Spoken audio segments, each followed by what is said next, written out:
Today, every day, small cap investors visit Agoracom knowing this is the day to discover the world's next great company, to have their dreams come true. That's why I take to the open road, to find them, to tell their stories, to engage them, to bring them to life, because they want to connect with you from your office, your phone, your home, anywhere. Agoracom, find your dream.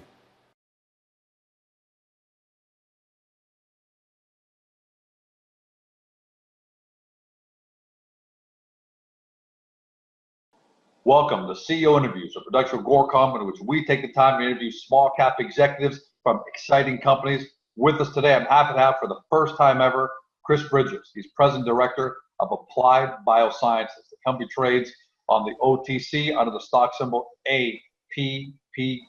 Now, for those of you who are new to the story, and that is going to be a lot of you because the company is just starting to come out and market itself.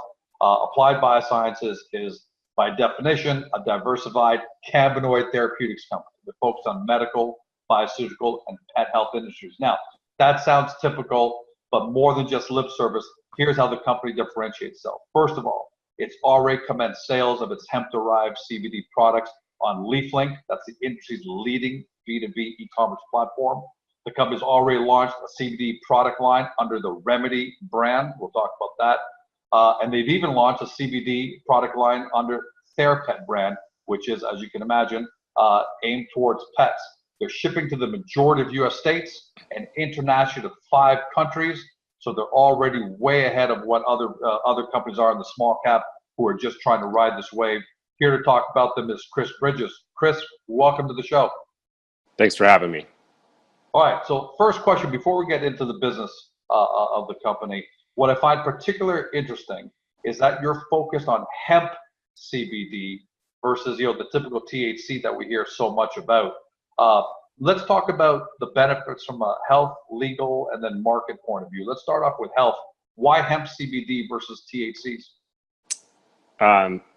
Couple of reasons. I mean, one of the main reasons we got into the CBD side of the business versus the THC side of the business is there's a lot of health benefits and research that has gone on. You have people getting off of opioid addictions by using CBD, people getting treating things like rheumatoid arthritis. So there's a lot of I think development on the pharmaceutical side where CBD benefits are extremely showing extreme benefits to folks that are looking for alternatives to traditional medicines. And that's because THC sometimes has, for example, you got customers who don't want to experience the psychoactive effects of THC. That's not around with exactly, hemp, right? Yep, correct. The psychoactive effects do not exist when you're talking about hemp-based CBD. And there's also the legal side, which is a perfect segue. There are a lot of people, like you said, they want to treat rheumatoid arthritis or they want to treat other problems, but they can't obtain cannabis due to legality issues. Hemp doesn't necessarily have that problem, right? It overcomes a lot of these federally imposed hurdles. Let's talk about that because there are very few people who understand that hemp gets treated a little differently from the typical cannabis product. That's correct. CBD, hemp-based CBD, we can ship to all 50 states legally, and there are no, and also we're a public company, so we need to basically act in a way that's still in compliance with federal law. Do you feel that the fact that hemp has this advantage over cannabis gives you a market advantage as well, and that in fact hemp-based products could attract a lion's share of hemp-based CBD products? I think hemp-based CBD products and CBD products in general are the future of cannabis in terms of market potential, the research and development of things that are happening, like I just mentioned on the health side. I think we're just at the tipping point. see a massive explosion on what's possible. That's a bit of an unknown secret, right? That probably scares a lot of people or investors who are invested in traditional cannabis products who don't realize that hemp might actually have a massive advantage over traditional cannabis. Yeah, I mean, I think when the laws changed in our country, it was still about getting high, and it was about smoking marijuana and still the traditional stereotype, if you will. Whereas now, you're seeing the growth of an industry and products and stuff that are anything but getting high. Chris, let's talk about market size, because that's what investors are most concerned about at the end of the day. There's the overall CBD market, but let's talk about hemp-derived CBD product first. What's that market size looking like over the next couple of years? We expect it to go to 450 million by 2020. And how does that slice up in terms of the overall CBD market by 2020? The overall CBD market by 2020 is expected to be 2.1 billion. So naturally, we're going to expect both of those to climb over time. And given our conversation earlier, are you expecting that? Because right now, if I'm doing some simple math, it looks like hemp-derived is going to be 1/4 of that market. Do you expect hemp-derived to actually, over the years, gain more and more market share, where it's 1/3 and then 1/2, and so on and so forth? Yes, we do expect that number will continue to grow. All right. Safe to say, hemp-derived is in its infancy right now? Yes, I mean, I think the entire cannabis industry is in its infancy. Sure. And we are just now seeing that like I said earlier, I think you're seeing the tipping point here of things that people were never thinking about.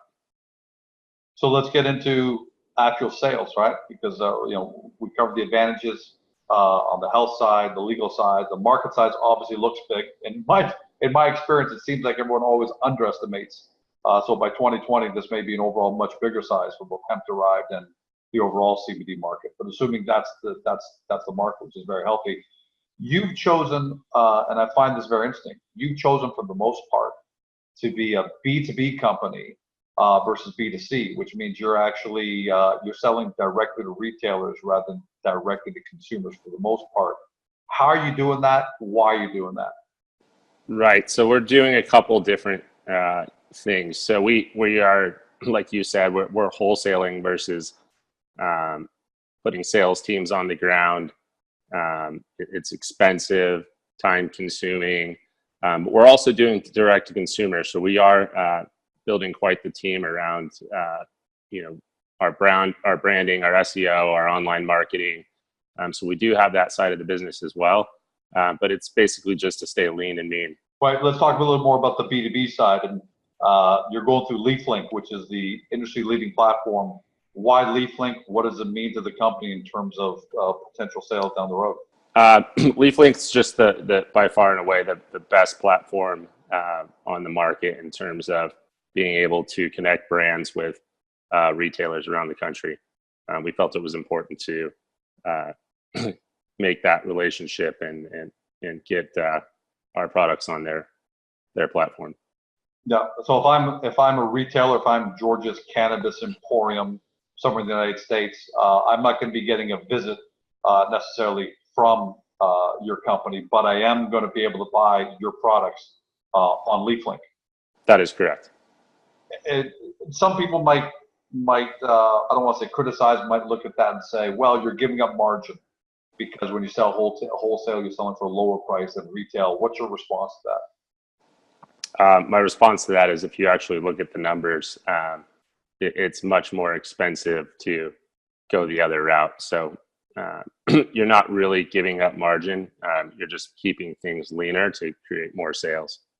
And I got to admit, I like that a lot when I first discovered that about Applied BioSciences, because it is incredibly expensive at the beginning. Who knows what you're going to do 5 years from now? But at the beginning, just for everyone watching at home. That's right. I mean, it can. I mean, that's not to say things don't change in the future, but the way you structure things now is very important for growth as we move into a more mature company.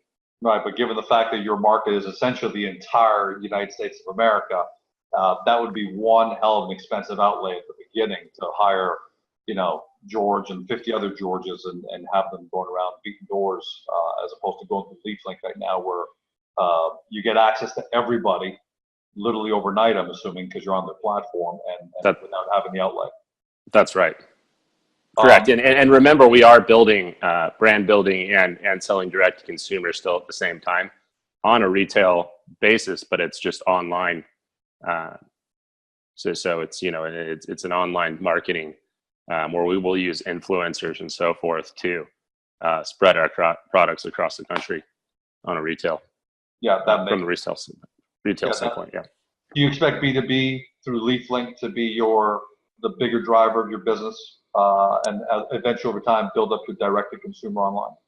I actually think that the direct to consumer will catch up pretty fast, but I do expect in the beginning that LeafLink will be the bigger driver.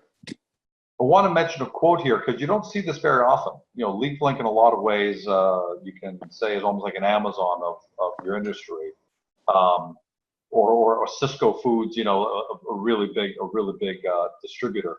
But Ryan Smith, who's a CEO and co-founder of LeafLink, actually had a quote in one of your press releases. And what I liked was, he had it. It was a long one. I'm going to take out an excerpt and read it if you don't mind. We're excited to have Remedy, the Remedy product line, which will be especially important as California rolls out its adult use program this year. And then he goes on to add Remedy's topicals, tinctures, edibles, capsules, and e-liquids are a great fit for LeafLink. So let's talk about your products in Remedy. Sure. You're not just and this is important for people to know, you're just not a one product company. You've got topicals, edibles, capsules, e-liquids. How did you guys get that far so fast? So, again, I think I mentioned this previous, we have a great branding and marketing team. To the team in general, I think we thought it was really important to get vertically integrated and create various brands that are focused on, specific things. So for instance, we have TheraPet, which is a pet focused brand. Many people don't know this, but there's CBD tinctures that help pets stay calm, reduce inflammation, things like that. We have gels and topicals for, sports related injuries on Remedy that you can buy. We have Equine Care, which is a horse related product. So we're really trying to think about a broader scope and specific things that you can market towards. What kind of product development team do you have? And is this product development team in-house? Are you licensing these potential formulations and products and white labeling them? Because I got to admit, it's impressive to have that wide of a product line at this early stage. No, it's in-house. We have a great internal team. My expertise and everybody on our team, has done or built brands in other industries prior to being a part of Applied. And I personally love the variation. Topical, I can put it right on my skin. Edibles, naturally I can make a part of a product and eat it and make the overall experience better. Capsule for the people just like to pop in with a glass of water and take it down. And I'm assuming e-liquids is there so it can be used with vaporizers or maybe even just taking it direct. That's right. Both different ways to do it. Let's move on to the team. I know you've talked about your product development team. In the small cap world, it's very important that you've got a great management team to see this through, because a lot of times you bet on the horse. You bet on the jockey, instead of the horse, especially at this early stage. Clearly, you guys have shown a great propensity to be able to deliver already. So I know you probably got a number of them, but tell us about a couple of members of your team that have been important and integral to this point. Sure. JJ Southern is president of our products division. JJ's been an advocate of cannabis for over 20 years. He's highly educated in terms of how the industry functions. He's been in it since the beginning when Colorado went medical. Back in 2007, I think. In any case, he's been really a pioneer of our different types of products. You were just talking about earlier that it was impressive that we came up with pet-based and horse-based and different ways to market our CBD. JJ's been instrumental with that. We also have John Brady on our team. John Brady is an officer of the company, as well as been here since day one and a co-founder. John's just been instrumental on the business side and helping us form the company, raise the seed capital, et cetera. And John's been very great at helping us build a strong advisory board and just keeping the company running tight. So last question to you is the outlook. Look, what I really love about the company, client or not, is that you've got a wide breadth of products. You're already on LeafLink. You're already doing direct to consumer online. When do you think revenues will begin and then move to a point where you're happy, where it's covering burn and so on and so forth, unless maybe you're already there? No, I think we'll certainly get there this year. We have some exciting M&A opportunities that are in front of us. We won't talk about what specifically those are yet, but we expect revenue to rise rapidly this year, and I think we'll be covering our own burn fairly quickly. Yeah, a lot of companies, Chris, I got to tell you, will say things like that, and you have to take it with a grain of salt. But the fact of the matter is, what you guys done at Applied BioSciences is pretty fantastic. You've got your entire house in order. You got a great team. You got distribution. You got products. So for me now, and this is just my opinion, I can't speak for you necessarily, but for me now, it's just the question is no longer whether you're going to be successful. I think the question is just going to be degree of success. Clearly, you're thinking that Applied BioSciences is going to be one of the major players in this space.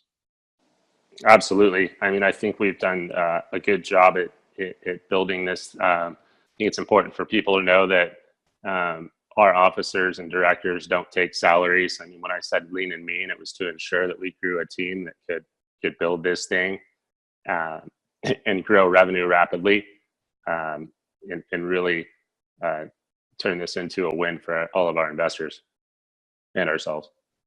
Well, on that note, we'll end it there, but there's no doubt, Chris, that we're going to have you back several more times, because it sounds like you've got a lot going on. I mean, you've got a lot going on already. We've talked about that. And, that natural logic tells you that if a company like yours, like Applied BioSciences, can get to the point where it's got this kind of product breadth and distribution, then it's only logical to assume that you're going to keep producing and keep developing. I mean, you're not just on the health and wellness of people, you're also into pets right now. So it's amazing what the breadth is. So we're looking forward to what you guys are going to accomplish. Congratulations for where you brought the company to this point. I appreciate it. Thanks for having me today. No, great having you, Chris, and can't wait to have you on again. You've been listening to Chris Bridges. He's president and director at Applied BioSciences. The company trades in the U.S. under the stock symbol APPB. If you want more information about the company, get to Agoracom. Punch in the company's name or stock symbol. Take a look at the profile pages and all the collateral we've got for you, and learn everything that you need to know about this company, because a company that's come this far, this fast, has a bright future ahead of it, and we don't want to be here 12 months from now saying, we told you so. And that's happened before, and it's going to happen again. I think Applied BioSciences is going to be that company. Thanks for joining us, everyone. Have a fantastic day. Do your due diligence. Talk to you soon.